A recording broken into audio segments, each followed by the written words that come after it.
do. And he thinks about it, and he says, you know, on the one hand, I made a contract with him, but on the other hand, I can't sell the great, well, who is this man? He doesn't deserve to be buried next to the Megala Amukot, the great revealer of depths, the holiest Kabbalist on the holiest piece of land. I mean, this is the center of the world in Krakow. So he says, you know what, I'm just not going to tell anyone.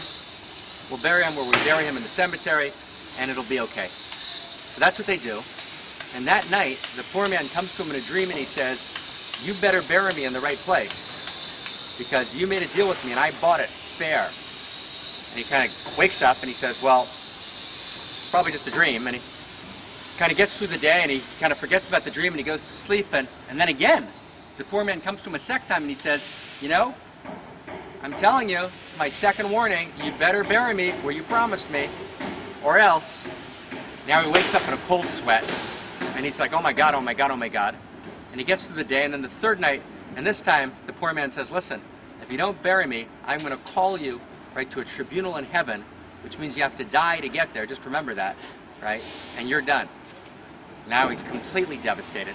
And the rabbi kind of gets up in the middle of the night, and he was the rabbi who kind of decided the law, but there was another great rabbi who was the Kabbalist. And he goes to his friend who's the Kabbalist, and he says, oh my God, he tells him the whole story. And the Kabbalist, and that's what Kabbalists were like in Krakow in those days, the Kabbalist says, let's call a tribunal right here and now. And the Kabbalist invites the spirit of the poor man.